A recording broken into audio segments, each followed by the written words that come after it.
Good morning, ladies and gentlemen, David here, and welcome back to another video. And in this one, I'm going to talk about Persona 5 The Phantom X. If you have not heard of the game before, which if you've been following me, you definitely have. I've been reporting on any type of news. Of course, we're looking forward to the global launch of the game, but P5X is actually a Persona 5 spin-off co-developed between Perfect World Games and ATLUS. And for now, it's only available and playable in Asia, so Japan territory and Korea, all that stuff. Now, fans have been looking forward to the English and global launch of the game, which is confirmed, but we don't have any release date or any reveal timing announcement or anything. And nothing's confirmed. I don't have any information on that matter, but my opinion and prediction on the matter still stands. I said it early this year and I'll say it again. This is the type of game that we know it's confirmed. It's a mobile and PC title. Therefore, I expect the game to just launch at some point. One day we're gonna wake up and boom, it's gonna be playable. That being said, the goal of today's video is not to speculate on when the game is out. It's actually to go back to a video that I made a lot of months ago. I think it was almost a year ago. I made a video called Persona 5 The Phantom X Has No Right Looking This Good. And today, I want to share that I am still very excited and very much looking forward to Persona 5 The Phantom X. Why doesn't it have the right to look this good? Well, for me, and that's the important part of that sentence, for me, I don't play mobile games. I don't play PC games. I don't play games like this where it's a single experience, a single player RPG experience with, yes, gotcha mechanics in terms of monetization features, but it's a single player experience where they update the game constantly. And of course, when you look at the game, it looks crazy good. It looks like Persona 5. Sojima's involved. Sojima helped with Perfect World Games and the development of the game, and it shows. It's not just a random cash grab, or at least it doesn't look like it. And that's part of the reason why I'm excited for it. It launched in April of 2024 officially after a couple of betas in Asian territories. In Japan, it launched in November of last year, and they keep rolling up new content every now and then. And the more I look at it, the better it looks. That's crazy. One of the recent updates that they did is a collaboration between Persona 3 Reload and Persona 5X, and it looks really cool. There's fan service as well. I saw my man Faz tweeting earlier today that one of the social links that you have, one of the new social links in Persona 5X between the main character and Makoto, the protagonist of Persona 3, there's some sort of new character coming in at some point, and her name is Kotone. You know what I'm referring to. They are they're serving, it's fan service. That's basically how I would call it. And I am here for it. I want to see these characters that I like in a different setting. I want to see them in a different story. And all of that sounds very solid to me. Most of the new characters, I do like the design. They're not necessarily as original. All of them aren't as original as main characters drawn by Sojima, but it still looks really cool. The environments and designs and visuals of the game, they look very solid as well. All of that to say that I'm very much still excited for it. I do want to say the idea of reporting on new updates and new content for you guys for P5X while I'm playing it at the same time, and we're all looking forward to the next update for the game, which is going to give us, for example, a new palace to explore. That sounds sick. Well, we're looking forward together to a new social link. That sounds sick. So yes, if you're listening, ATLUS, we still want that game in the West, and I'm excited for it. A bunch of new updates were recently rolled around as well for the game, which includes like new palaces, a new dungeon, new phantom thieves, new playable characters, new storylines and social links.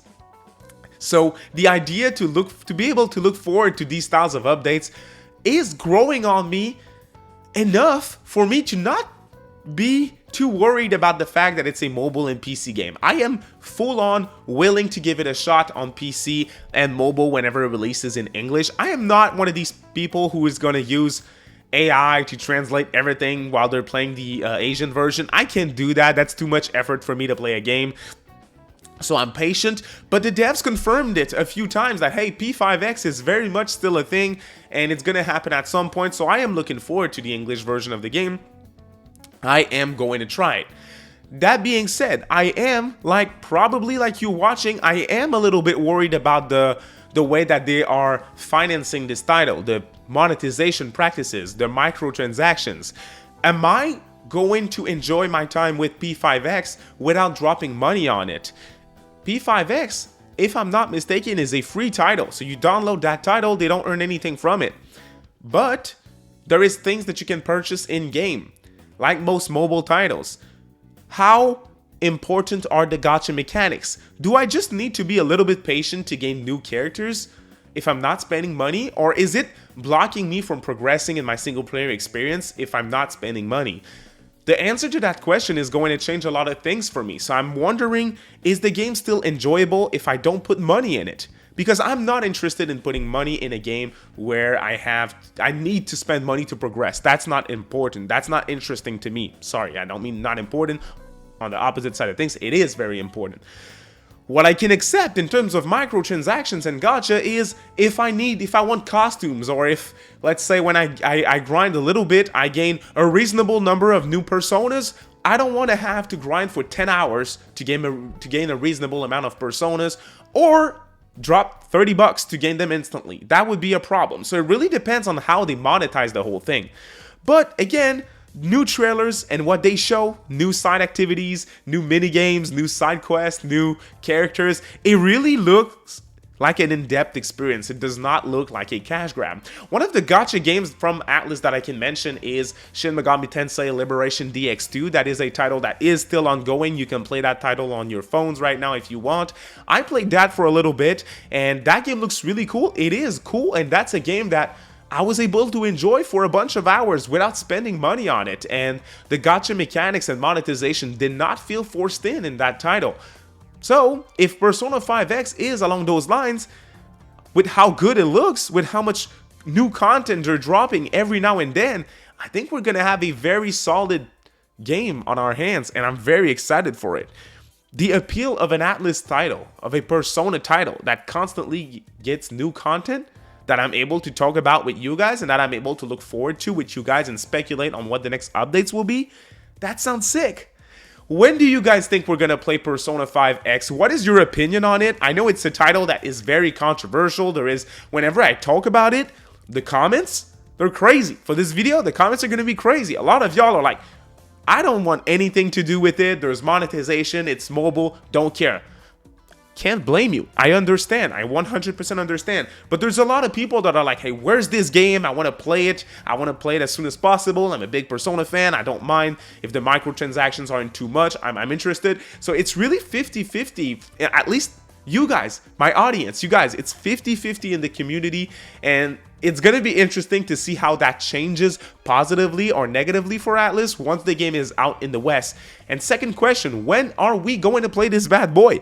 Once again, my opinion hasn't changed. I think we're going to wake up someday and you're going to see me like reporting news that, hey, the game's here, or it's going to release in a week or something. I think that's how they're going to do things, but it's really hard to speculate on how they're going to reveal it, because it's different than anything else. They have never done something like this before. To have this type of title co-developed with another dev, a Chinese developer, it's very different than what they usually do. I'm confidently able to predict that ATLUS is going to reveal something in June with Persona 4 Remake. But with P5X, I have no idea of how they're going to do this, which makes this even more interesting. This is why I am still excited for Persona 5 The Phantom X. I hope you guys have a great day and a great weekend. Thank you so much for watching. A thumbs up if you like the video helps, and don't forget to give me your opinion in the comment section of this video. I am curious to hear right now, May of 2025, how's the state of excitement around P5X? Bye.